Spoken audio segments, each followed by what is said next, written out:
Toy Story 4 is finally here. Is it as good as it's hyped up to be, or is Disney just going for another dive into the money bin? Let's find out.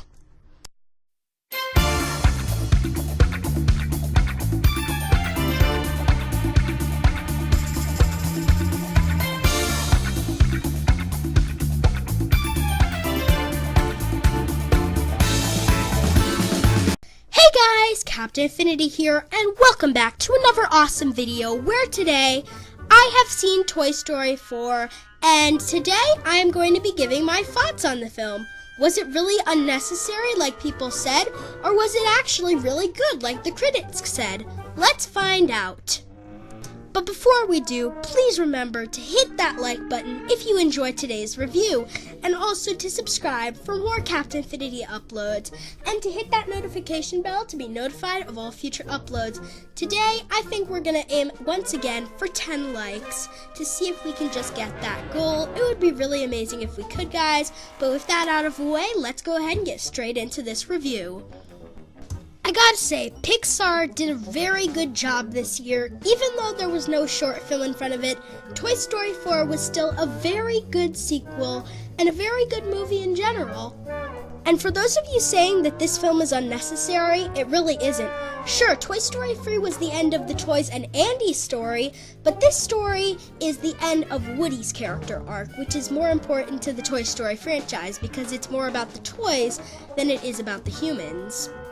One thing I always liked about the Toy Story films is how they each expand upon the last. Like in this movie, how we learn about two new types of toys. Carnival toys who can be won as prizes at booths, and lost toys who have been discarded by their owners like Bo Peep. Speaking of characters, I also like how this film handles Woody. For the first time in these films, we get to see how Woody is actually one of the least popular toys in Bonnie's room. It's a cool place to take for this character, as he's always been used to being the leader of the toys. There wasn't a lot of comedy in this film, but the comedy it did have was pretty funny. There were some jokes that had the whole audience laughing at some points, at least in my screening. As well, there were a lot of Easter eggs for those eagle-eyed viewers like me. I will be doing a full video where I talk about all the Easter eggs that I found in this film. If I had one gripe about this film, it would be that the supporting cast of toys in Bonnie's room doesn't get as much screen time as I would have liked. Maybe if we have any more bonus content like Disney Plus exclusives, we can zoom in a little more on those characters that make Bonnie's room a living, breathing community. The voice acting in this film was pretty good. We have Tom Hanks, Tim Allen, Annie Potts, and the rest of the veterans who did a good job of portraying their characters, which is expected by now. But we also have newcomers like Tony Hale as Porky, Key and Peele as Ducky and Buddy, and Keanu Reeves as Duke Kaboom, who also did a good job portraying their characters, especially Keanu Reeves as Duke Kaboom.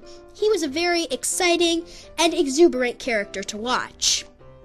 Now I would like to discuss Gabby Gabby, who was a very good character in the film, but she wasn't that great of an antagonist. Her henchmen were a little bit more creepy than her, and they could have toned up the creepiness a little bit more on this character. As is expected by now, the Randy Newman songs in this film were really good.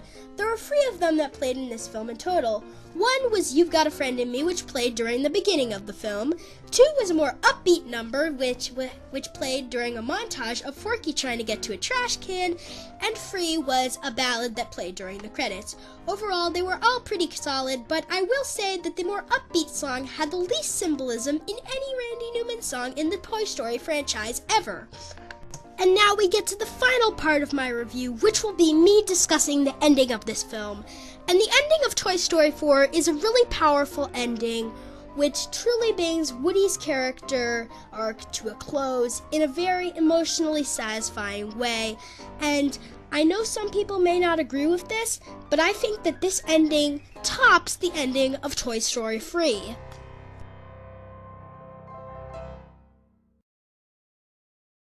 Anyway, that was my review of Toy Story 4. Overall, I really enjoyed this film, and it's a great conclusion to the Toy Story saga or tetralogy. My name is Captain Infinity, and after this Toy Story 4 hype train is over, I'll need to start heading onward. Literally. Bye-bye!